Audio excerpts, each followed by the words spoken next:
Hi there. We decided we're going to share a few sound bites to just connect with you and to share some of the thoughts that are spinning around our head here at Paradigm. And I want to start off by just thinking about friendship, and the importance of friends in our lives. And this was really came to my mind when I heard recently this amazing man called Bob died. And Bob I met I don't know, about 28, 30 years ago. I was young, I was struggling to survive in London, and I started volunteering at a youth club that happened to be for people with learning disabilities. I remember meeting this guy called Bob, and Bob just came up to me and said, "All right there, God, you're a bit posh around here, aren't you?" And South London, I was from Sussex, but there you go.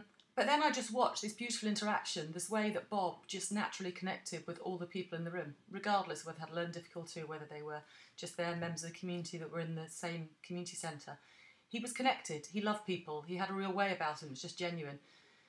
He'd had struggles in his life. He was not, if you wrote a job description now or a person spec, you'd probably think, well, I'm not sure this guy will pass, the police check even.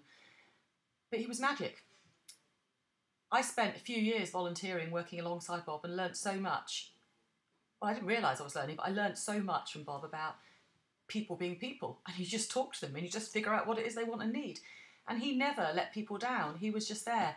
And in his in the piece written about him, there's a poem on the back of his funeral service card.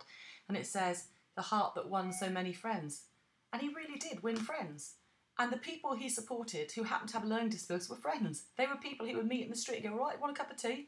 And he would go and have a cup of tea with them. And that's how I grew up, meeting people with learning difficulties. So there was never the sort of, there were rules, we knew that there were some limits to our relationships, but actually we just got each other and we spent time with each other and we started figuring out what it was people wanted and needed. And it was so magic. And I'll never forget that my partner Greg, he met with Carl Poll, who founded Keyring. They were long-standing friends, and this is going back again, probably 29 years. And, they just sat down and said, you know what many people need? They need a Bob in their life.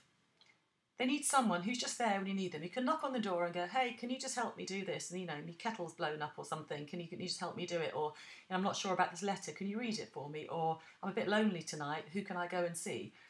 So it was talking about Bob that Carl and Greg came up with the idea of a friendly neighbour, a community network worker as now at Keyring.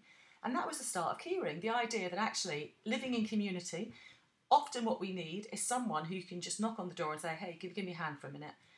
And it was Bob that triggered that thought. So I just wanted to share memories of Bob and just to reflect on how over 30 years, in my experience, getting more and more involved in what we call social care, having just been a community worker, I see all this craziness that gets in the way. So our work now at Paradigm is around how we support positive cultures to thrive, how we break down some of the crazy stuff that gets in the way of natural friendships, of real relationships, where we have to question, what is it that really keeps people safe? Is it rules and regulations? Everything we've done in the last 5, 6, 10 years suggests that, well, no, it isn't regulation, it's relationship, it's friendship, it's having someone to say hi to, it's having someone just to give a call when you're feeling a bit low. That was what Bob was about. It was beautifully simple, it was real, it was honest.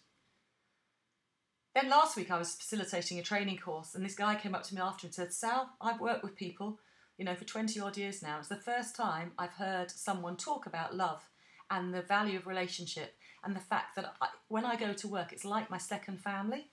I want to be there."